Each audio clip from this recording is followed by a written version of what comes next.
जय महाराष्ट्र मंडळी, आज आपण आलेलो आहोत कानेरी विश्वविद्यापीठ आपल्या जे भारत देशामध्ये पहिल्या शतकामध्ये होतं, पहिल्या ते 12व्या शतकापर्यंत.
जय महाराष्ट्र मंडळी, आज आपण आलेलो आहोत कानेरी गुफा. पहिल्या आणि दुसऱ्या शतकामध्ये कानेरी विश्वविद्यापीठ म्हणून जे लोकेशन होतं तीच ही कानेरी गुफा, कानेरी विद्यापीठ. या ठिकाणी आपल्या पूर्ण विश्वातून म्हणजे सर्व जगातली लोक स्टडी करण्यासाठी आपल्या इंडियामध्ये येत होते. तेच हे लोकेशन. बौद्ध धर्मगुरू, भिक्षुक किंवा जे विद्यार्थी होते ते या ठिकाणी स्टडीसाठी येत होते. हा खूप मोठा एरिया आहे. आपण हा फिरून आज सफर करूया या लोकेशनची.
कानेरी गुफा हे लोकेशन आपल्या महाराष्ट्रामध्ये बोरिवलीजवळ संजय गांधी नॅशनल उद्यान आहे, त्याच्या मध्यभागी आहे.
वाचलं होतं की आदिमानव पूर्वीची लोक गुहेमध्ये राहायचे. आज त्याचा प्रत्यय येतोय. डोंगरामध्ये गुहा आहे.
या परिसरामध्ये टोटल 108 गुफा आहेत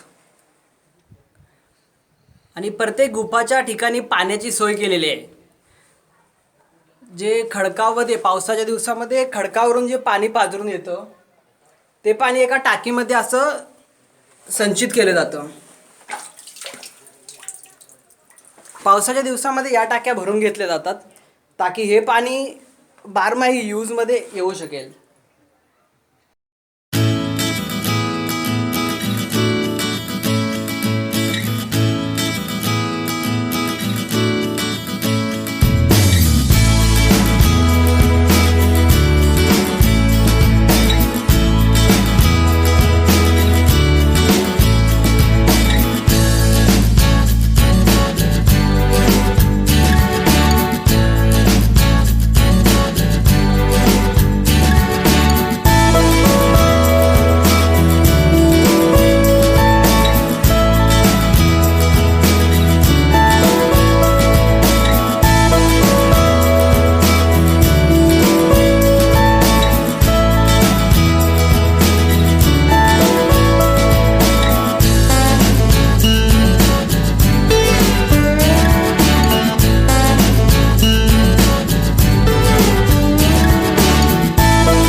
म्हणजे या ठिकाणी जर तुम्ही येणार असाल तर बोरिवली स्टेशनपासून संजय गांधी नॅशनल उद्यान त्याचं जे मेन गेट आहे एक 5 मिनिटाच्या अंतरावरती चालत तुम्ही येऊ शकता.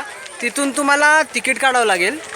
58 रुपये तिकीट आहे आणि तिथून तिकीट काढण्यानंतर तुम्हाला आतमध्ये गेटच्या आतमध्ये शेअरिंग टॅक्सी आहेत किंवा बसेस आहेत. तर तुम्ही तिथून डायरेक्ट कानेरी लेणी या ठिकाणी येऊ शकता.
दिवसाच्या फॅमिली पिकनिकसाठी एकदम मस्त जागा आहे.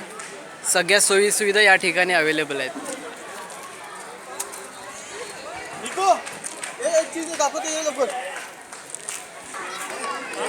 मुंबईपासून एकदम जवळ हे लोकेशन आहे. एका दिवसाचा प्लॅन करू शकता पिकनिकचा. तर मंडळी, हा व्हिडिओ आवडला असेल तर लाईक करा आणि सर्वांसोबत शेअर करा. तुमच्या काही कमेंट असतील तर प्लीज कमेंटच्या माध्यमातून आम्हाला कळवा. आणि आपला चॅनल आहे ओजस्वी महाराष्ट्र, या चॅनलला प्लीज सबस्क्राईब करा.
बेसाल्ट खडकाला कोरून या ठिकाणी गुफा लेणी तयार केली गेलेली आहेत.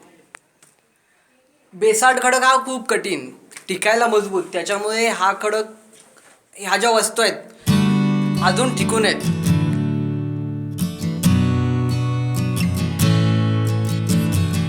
बुद्धांच्या बौद्ध काळामध्ये देवी देवतांच्या मूर्ती या ठिकाणी कोरून ठेवलेल्या आहेत. बेसाल्ट खडक्यामधल्या या कोरलेल्या मूर्ती अजूनही अवेलेबल आहेत.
लेणीच्या डोंगर माथ्यावरती आल्यावरती असा व्ह्यू आहे.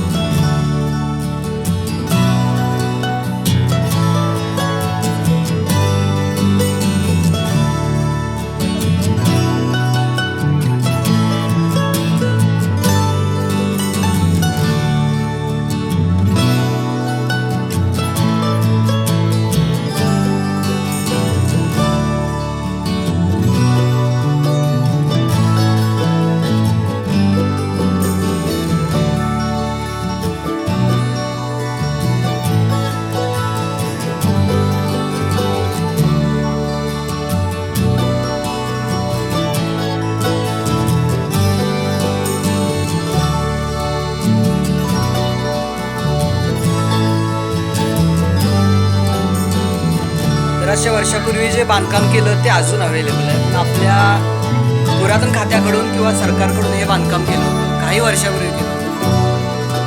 आज तडे गेलं.